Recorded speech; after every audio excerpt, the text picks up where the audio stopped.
You are watching Delhi News. दोस्तों, मौलाना खालिद अशरफी साहब attack मामले में एक नया अपडेट आया हुआ है। डोंगरी पुलिस ने बीएनएस सेक्शन 111 यानी कि ऑर्गेनाइज क्राइम प्रपोज किया है। आज कोर्ट में जो है बेल थी। आज बेल के लिए थे मोहम्मद जियान परवेज खान, मोहम्मद राहिल माजिद खान और माजिद खान की बेल थी। और एक बात था कि जो पीरू खान है, मोहम्मद जाहिद उर्फ पीरू है, उसकी एंटीसिपेटरी बेल आई हुई है। यानी और आज आर्ग्यूमेंट था हमारे साथ एडवोकेट रिजवान मर्चेंट साहब। आज जो है इन्होंने अपोज किया है। सर, आज मैंने देखा कि you are more focus on drugs. See drugs for the simple reason कि एफआईआर के अंदर बिल्कुल क्लैरिटी से मौलाना साहब ने, इमाम साहब ने ये बताया कि पीरू जो है वो उन मौजूद लड़कों को इंस्ट्रक्शन दे रहा था, प्रोवोक कर रहा था कि भाई ये वही मौलाना साहब है जो कि ड्रग्स के खिलाफ बोलते हैं। तो ड्रग्स के खिलाफ अगर हजरत का बोलना अगर किसी को चोट देती है तो उसी को चोट देगी जो कि धंधा करता है ड्रग्स का। पीरू पठान जो है वो चिंकू पठान का लड़का है। चिंकू पठान वो है जिसको डीआरआई ने रेड हैंडेड एमडी के साथ में, आर्म्स के साथ में अरेस्ट किया है। ये हमारी इंफॉर्मेशन है। पीरू उनका लड़का है। जब बाप ड्रग्स के केस के अंदर इन्वॉल्व है और अगर मौलाना साहब कहीं अगर कांग्रेगेशन में, जमात के अंदर अगर ये बोलते कि भाई ड्रग्स के खिलाफ हमको खड़े रहना चाहिए, आवाज़ उठानी चाहिए, एक्शन लेना चाहिए, तो इन लोगों को बुरा क्यों लगता है? ये इन लोगों को बुरा इसलिए लगता है कि ये जो है खुद ड्रग्स के अंदर इन्वॉल्व है। उस एरिया के अंदर काफ़ी लोगों ने हम तक इन्फॉर्मेशन पहुंचाई कि यहाँ पर एक्टिव ड्रग पेडलिंग इस फैमिली के हाथों से हो रही है, कई बरसों से हो रही है। पर अनफॉर्चुनेटली एक्शन क्यों नहीं लिया गया, क्यों नहीं लिया जाता है, मैं उसके ऊपर बोल नहीं सकता हूँ। जिनको एक्शन लेना है, अगर मेरी आवाज़ उन तक पहुँचती है तो प्लीज़, अभी भी देर नहीं हुई है, इस चीज़ के ऊपर आपको एक्शन लेनी चाहिए। माजिद पठान के बारे में बात करिए। He was not present on the spot. He was not present on the spot physically, लेकिन जो लोग मौजूद थे जिन्होंने हजरत को और हजरत के दो लड़कों को जो गाली गलौज किए, जो मारामारी किए, उसमें से एक किसी ने मोबाइल के ऊपर वीडियो कॉल लगाकर मजीद लाला को फोन दिया और मजीद लाला फोन के थ्रू उस कांग्रेगेशन, उस अनलॉफुल असेंबली का हिस्सा बन गया।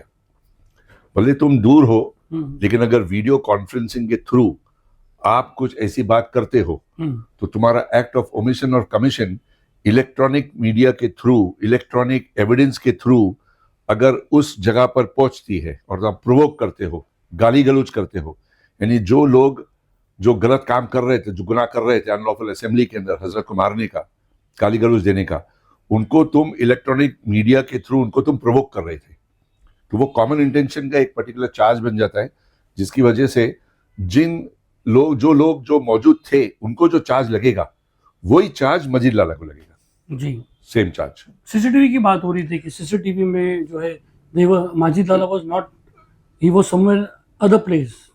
देखिए सीसीटीवी का ऐसा है कि पीरू ने, चिंकू के लड़के ने जो एंटीसिपेटरी बेल एप्लीकेशन फाइल किया है उसके खिलाफ पुलिस ने 201 का चार्ज लगाई, which is destruction of evidence.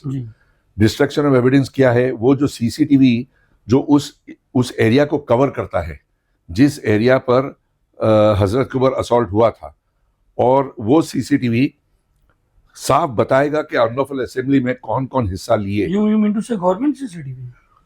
अब वो सीसीटीवी गवर्नमेंट सीसीटीवी था या प्राइवेट सीसीटीवी था, वो पीरू पठान ने अपने एप्लीकेशन के अंदर क्लियर बताया नहीं है, लेकिन उसकी क्लैरिटी आपको पुलिस की रिपोर्ट में मिलेगी। उस रिपोर्ट में जिसके अंदर इन लोगों ने डिस्ट्रक्शन ऑफ एविडेंस का चार्ज ऐड किए हैं, तो वो गवर्नमेंट का सीसीटीवी है या प्राइवेट सीसीटीवी है, लेकिन फैक्ट इसको वो सीसीटीवी हटा दिया गया ताकि उन लोगों के चेहरे नजर नहीं आए जो कि मौजूद थे उस असॉल्ट के अंदर, क्योंकि 5 लोगों के अलावा एफआईआर के अंदर अनोळखी ये सब भी बताए गए, अननोन पर्सन्स। तो वो अननोन पर्सन्स को आइडेंटिफाई करने के लिए CCTV was the best medium. अब उस एविडेंस को अगर डिस्ट्रॉय कर दिया गया तो अब कैसे करेगी पुलिस इन्वेस्टिगेशन? बाकी के सब तो ये लोग सब जुडिशियल कस्टडी में चले गए, पुलिस कस्टडी में तो कोई है ही नहीं।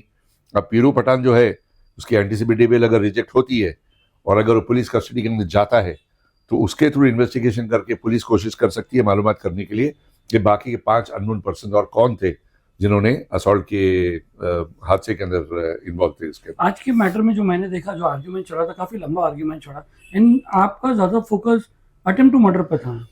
Attempt to murder charge 109 BNS सामने वालों ने, मेरे काबिल दोस्त सुदीप पासबोला ने चैलेंज किया कि 109 का अटेम्प्ट टू मर्डर का चार्ज नहीं बनता, और उनकी जो दलील थी इस बात के ऊपर मौजूद थी कि भाई जो हथियार इस्तेमाल किए गए हैं वो लकड़ी थी, सीढ़ी थी, मामूली चीज़ें थी, जिसके वजह से किसी vital part of the body के ऊपर जख्म या मार नहीं लगी, असॉल्ट नहीं हुआ, सिर्फ हाथों के ऊपर और पैरों के ऊपर है, तो सिंपल हर्ट बनता है, तो बेलेबल ऑफेंस बन जाता है। ये सुनने के बाद में हमने जब कॉन्सेंट्रेशन से एफआईआर पढ़े तो उसमें बाकायदा पता चलता है कि हजरत के सर के ऊपर वार किया गया था, लेकिन हजरत की जो लाठी थी, जो वॉकिंग स्टिक थी, जो कि एल्यूमिनियम की बनी थी, उससे उन्होंने इस वार को रोका। उसको रोकने के अंदर वो एल्यूमिनियम स्टिक जो है वो टूट गई। इससे पता चलता है कि जिस फोर्स से सर की तरफ वार किया गया था, तो उससे दो चीजें आती है, एक vital part of the body यानी कि सर पर, और दूसरा फोर्स से, जिस ताकत से वार किया गया था, कि अगर वो स्टिक हजरत ने बीच में नहीं पकड़ी होती तो जाहिर है वो वार आपके सर पे लगा होता, और गहरी चोट लगने की वजह से कानून बोलती है vital part of the body के ऊपर अगर ऐसा कोई जख्म हो जिससे आपको नॉलेज हो कि जख्म से किसी की जान जा सकती है जी। या आपको इस इंटेंशन से आप उस आदमी के सर पे वार करते हो उसको ऐसा जख्म देने के लिए कि इंटेंशन है आपको इसको मारने की, तो उसके अंदर अटेम्प्ट टू मर्डर का चार्ज बनता है। You cited two judgments regarding this. Yes, there was one Supreme judgment. Both were of Supreme Court. Both were of Supreme Court. Supreme Court एकदम क्लियरली बोलती है कि नेचर ऑफ इंजरी जरूरी नहीं है डिसाइड करने के लिए कि 307 लगा है या नहीं लगा है। Vital part of the body के ऊपर अगर वार लगा हो, हथियार चाहे कोई भी हो, अगर आदमी का इंटेंशन था मारने का या नॉलेज था कि इस जख्म से आदमी की जान जा सकती है, तो उसके अंदर 307 लग सकता है, यानी कि 109 अटेम्प्ट टू कमिट मर्डर। जज साहब ने कुछ एक एग्जांपल भी दे के बाहर निकलेंगे फ्रूट वाले से लफड़ा होता है और नीचे जेरोक्स वाला है, वो तो आर्गुमेंट के दौरान जब मैं जज साहब को एक्सप्लेन कर रहा था कि भाई सुप्रीम कोर्ट के जजमेंट के अंदर ये आया है कि जब वार किया जाता है तो इंटेंशन देखा जाता है, नॉलेज देखा जाता है, और किस फोर्स से वार किया गया, क्योंकि हर एक केस का सर्कमस्टेंस सलीम अलग अलग हो सकता है। जी। Everything will depend on the question of fact, and that question of fact keeps changing from case to case. तो हमारे केस के अंदर एक तो लकड़ी की सीढ़ी थी, वो बम्बू की सीढ़ी, दो बड़े बड़े बम्बू हो, उसके बीच में उसके रिंग्स होती है, उसको उठा के अगर आप किसी के सर के तरफ अगर वार करो तो जाहिर है भले आपका इरादा ये नहीं हो कि आप उसको जान से मारो, लेकिन आपको इस बात का इल्म होना चाहिए कि ये लगेगा, नॉलेज होना चाहिए कि इस सीढ़ी से या इस लोखंडी के रॉड से अगर मैंने किसी के सर पे वार किया तो हो सकता है जो जख्म उसको वार की वजह से हो, उस जख्म की वजह से इंसान की जान जा सकती है। लोग कोमा में जा सकते हैं, लोगों की जान जा सकती है, हेमरेज हो सकता है, कुछ भी हो सकता है, और ये सारी जो जख्में हैं, जो जख्म है, जो injuries, they are likely to lead to death. आपके जो पासबुला सर के बाद वो जो एडवोकेट आए थे उनके, I don't remember the name, थोड़ा सा आप उनको मतलब ज्ञान दे रहे थे कि नहीं, ज्ञान देना नहीं, वो हम लोग की दलीलों, वो हम लोग की इतना आर्गुमेंट, हीटेड आर्गुमेंट था। नहीं, हम लोग की दलीलों में, हम लोग की दलीलों के अंदर ये ऐसा तू में चलता है, बट ऐसा कुछ खास नहीं। वो क्या हो गया कि हमने कोई जजमेंट की कॉपीज उनको पहले से एडवांस में दे दिए थे, उन्होंने आखिर में जो जजमेंट की कॉपीज दी है, तो मैंने उनसे कहा कि भाई पहले से एडवांस में हमारे को जजमेंट की कॉपीज दो, ये तो नहीं है कि आप चोरी छुपे पीछे से जजमेंट दो तो हमारे को मौका नहीं मिले आर्ग्यू करने का। लेकिन अभी 40 साल हो गए प्रोफेशन में, वो सारे के सारे जजमेंट में 2 मिनट के अंदर पढ़ लिया मैंने। आजकल के नए छोकरे लोग आ जाते हैं, वो बच्चा अपना है, वो बच्चा अपना है, बहुत अच्छा वकील है, बहुत अच्छा आर्ग्यू किया होगा, आपने भी देखे, बहुत अच्छा आर्ग्यू किया, एंड आई वाज इम्प्रेस्ड। मैंने और देखा कि उसके फादर भी मेरे अच्छे दोस्त थे, और वो मेरे बहुत अच्छे काबिल सर से लड़का है, नहीं, संदीप पासवाला साहब का जूनियर है, उनके साथ में भी काम कर रहा है, आबाद के साथ में भी काम कर रहा है, बहुत अच्छा बच्चा है, ही is a good upcoming lawyer. क्या लगा कि I saw you arguing, you know, और अचानक जब खत्म होने के बाद you offered him water and both were, you know, like एकदम normal. that is the temperament which every lawyer is supposed to possess. Whatever happens in the court, you leave it in the court and get out into the corridors. Don't carry it with you.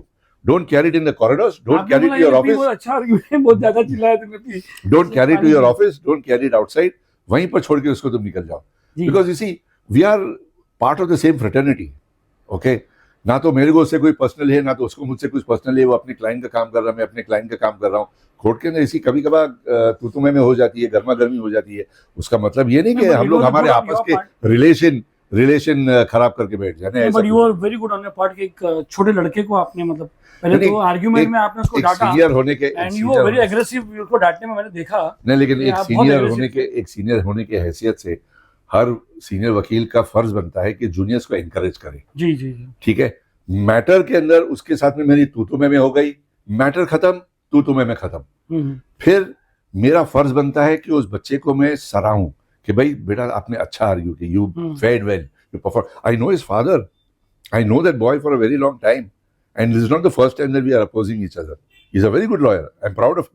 अच्छा, आपने एक जज साहब को बताया कि अगर bell grant होती है तो जो डीसीपी जोन 1 ने जो प्रोसीडिंग चालू की है 1-1 की, वो प्रेजुडाइज हो जाएगी। नहीं, मैंने ये बताया कि प्रपोजल 111 जो कि ऑर्गेनाइज क्राइम, वो 111 BNS इज इक्विवेलेंट टू मोका। जैसे मोका के अंदर कंटिन्यूड अनलॉफुल एक्टिविटी होने की वजह से ऑर्गेनाइज क्राइम का हिस्सा बन जाता है वो कंटिन्यूड अनलॉफुल एक्टिविटी।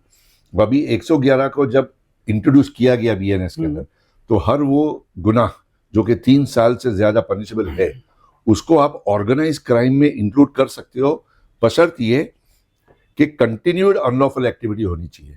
तो वो गुनाह जो आप 3 साल से जो सजा है उसको तुम रेगुलरली कमिट करो। जरूरी नहीं कि एक ही गुनाह, अलग अलग गुनाह, लेकिन सारे के सारे 3 साल की सजा से हकदार होने चाहिए। तुम कंटिन्यूसली कमिट करो, या तो अपने आप को एनरिच करने के लिए, या तो किसी गैंग के तरफ से आप करने के लिए, या सोसाइटी के अंदर टेरर स्प्रेड करने के लिए, तो उसके अंदर तुम लोग ऑर्गेनाइज क्राइम करके उसको चार्ज लगा सकते हो, बशर्ते ये कि in the last more than 2 years, उसके अंदर last 10 years more than 2 charge sheet file होनी चाहिए, मोर देन 1 चार्जशीट फाइल होनी चाहिए, irrespective of whatever the offences. अच्छा, but it should be for an organise crime. जैसे सिंडिकेट हो, ए सिंडिकेट है, बी सिंडिकेट है, उस सिंडिकेट के अगर आप एसोसिएट, डोमेस्टिक वायलेंस नहीं है, डोमेस्टिक वायलेंस का भी उसका एक केस है, उसके अंदर रिप्लाई के अंदर आया था कि डोमेस्टिक वायलेंस का वो तो इंक्लूड नहीं हो सकता। तो 111 का प्रपोजल हमने डीसीपी साहब को एड्रेस किए थे कि भाई ये जो फैमिली है पठान की, इनका काम ही ये सब आड़े टेढ़ा धंधा है, क्योंकि वहां पे इंक्वायरी किया तो सब लोग उनकी शिकायत करते, ड्रग्स का पेडलिंग होती है, गलत गलत काम होते हैं। तो मैंने डीसीपी साहब को बोला सर ये तो ऑर्गेनाइज क्राइम बनता है, इसको आपको 111 लगाना चाहिए, आप काहे को इतना सॉफ्ट बनते हो? अगर एक केस में सॉफ्ट बनोगे तो दोबारा ये काम होगा। तो उन्होंने हमारा प्रपोजल लिया, प्रपोजल स्टडी करके इन्वेस्टिगेटिंग ऑफिसर को भेजा, सीनियर पीआई को भेजा नोट्स के लिए कि भाई तुम प्रपोजल अगर सही समझते हो तो प्रपोजल दो, क्योंकि उसके अंदर फिर बाद में जॉइंट सीबी का अप्रूवल चाहिएगा अपने। तो अभी डीसीपी साहब उसको अप्रूव करेंगे नहीं करेंगे वो उनकी मर्जी है। उसके बाद में फिर जॉइंट सीपी को अप्रूवल जाएगा या कमिश्नर को भी जाएगा, जो उनका जो हायर की है उसको अपने हिसाब से लोग हैंडल करेंगे। एक बार अप्रूवल आ गया तो फिर 111 का चार्ज लग जाएगा। तो मेरा आर्ग्यूमेंट जज साहब के पास ये था कि जब प्रपोजल जा चुका है तो डीसीपी साहब को एक मौका दो कि वो डिसाइड कर सके कि ऑर्गेनाइज क्राइम बनता है कि नहीं बनता है। You were more inclined on antecedent और कि ड्रग पेडलर चिंकू पठान की फैमिली है, बिकॉज वहां पर हजरत को बोला गया, उन लोगों को बोला गया ये वही मौलाना है जो कि ड्रग्स के खिलाफ आवाज उठाता है। तो उसका मतलब क्या हुआ? हाँ, ये भी आपने बताया कि भाई और ये एफआईआर के अंदर है, ये मैं ही नहीं बोल रहा हूँ, हजरत बोले थे एफआईआर के अंदर। पीरू कह रहा है कि ये वही मौलाना है जो कि ड्रग्स के खिलाफ। ये सेंटेंस कौन बोलेगा सलीम? सिर्फ वही बोलेगा जिसके ड्रग्स के धंधे को इम्पैक्ट पड़ रहा है। डू यू थिंक जज साहब इस एंगल्स को लेंगे, एंटीसेडेंट को लेंगे कि अगर एक बाप पेडलर है तो बेटा भी इसमें ऐसा हो सकता है? नहीं, while deciding the bail, नहीं वैसा नहीं। लेकिन मेरी आर्गुमेंट इसेंशियली इसके ऊपर थी कि भाई ये ऑर्गेनाइज क्राइम का एक हिस्सा बन चुका है। और देखो जो असॉल्ट किए वो छोटा सा इंसिडेंट जो है ना, वो असॉल्ट की वजह नहीं बन सकती। इनको इंसिडेंट हुई बाइक की, वो अपने रास्ते गए, ये अपने रास्ते गए, लेकिन हजरत बाद में जब गुजर रहे थे ना, तब वो 10 लोग जो जमा हुए थे उनमें से पीरों ने बोला ये वही मौलाना है जो कि ड्रग्स के खिलाफ आवाज उठाता है। तो वहां पे वो प्रोवोकेशन हो गया, और वो प्रोवोकेशन की वजह से ये मारामारी हुई। पहले किसी के ऊपर कोई हाथ नहीं फूटे, 7:40 को ये काम हुआ जब हाथ छोड़ा गया। वो पीरू पठान के बोलने के बाद में ये हुआ। अच्छा, डू यू थिंक जो राहिल इसका एग्जाम से बता रहे थे FIBA में, डू यू थिंक जज will take a lenient stand on this? See, it's very difficult to say because judges, they hear the matters. Merely after hearing the advocate, they don't decide the matters. They go, they read the papers, they read the reply, they read the bail application, they read the material. Case diary भी छोड़ी गई होगी या case papers छोड़े गए होंगे. अब जैसे ऑफिसर को जज साहब पूछ रहे थे कि भाई जो लोखंडी रॉड से जो मारे उसके कोई विटनेस है क्या, तो विटनेसेस के नाम दिए गए. तो ये सब चीज़ें नोट करने के बाद में उसके बाद में जज साहब फिर डिसाइड करते कि भाई बेल देनी चाहिए कि नहीं देनी चाहिए. क्या लगता है आपको? बोल नहीं सकते. मैं तो चाहूंगा कि बेल एप्लीकेशन रिजेक्ट हो जाए. मुझे उम्मीद भी है कि बेल एप्लीकेशन रिजेक्ट होनी चाहिए क्योंकि 109 का चार्ज कोई मामूली चार्ज है ही नहीं. हमने बताया भी जज साहब को कि 70 साल के बूढ़े इंसान के ऊपर और ऐसा वार किया गया. कल खुदा न खासा अगर वो उनकी एल्यूमिनियम वॉकिंग स्टिक अगर हाथ में नहीं होती तो किस किस्म का जख्म होता हर के सर के ऊपर. अगर गिरते तो ये उम्र के अंदर शायद उठ भी नहीं पाते. अल्लाह ने उनकी हिफाजत की. अच्छा, एंटीसेप्टिक बिल पीरू ने डाला है, वो 4 तारीख को रखी गई. वो 5 तारीख को रखी गई. 5 तारीख को कल ऑर्डर होगा. अपना बेल एप्लीकेशन के ऊपर ऑर्डर कल होगा इंशाल्लाह. जी जी जी. बहुत बहुत शुक्रिया आपका. Thank you so much. सच बहुत अच्छा टाइम दिया आपने. Thank you. मोस्ट आखिरी वेलकम. बात पूछो तो जज साहब की और आपकी बात हो रही थी कि यू आर अ गुड, मतलब ये No, he is a very Was it fine a judge. buttering and- I'll be very honest with you. I appeared before his Honorable Shri Oza for the first time. He is very sharp. even I Because yes, Even I have, he is very really. very sharp, and it's a matter of great pride that we have such good judges in our courts. Because when I was reading the judgment, in between, see, we don't read the whole judgment. We read only selective portions which applies to the case. But he was so fast and grasping. I He read the saw- remaining yeah. paragraphs also. He says in this he was particular very much involved in this everything. particular case, weapon was used, firing was done. I said, yes, Your Lordship, you're right. Firing was done, one bullet was broken into 3 pieces. So, this grasping power of the judge is something which is really very You appreciated. said this is the first time I'm seeing This is a requirement of judicial. the judicial system. Right. We need judges of like this sort. We have judges. We definitely have such judges. And he's from army, you said. Yes, it's a matter of great honor to have an ex-army man come and sit here and impart justice out there. Thank you very much. Thank you.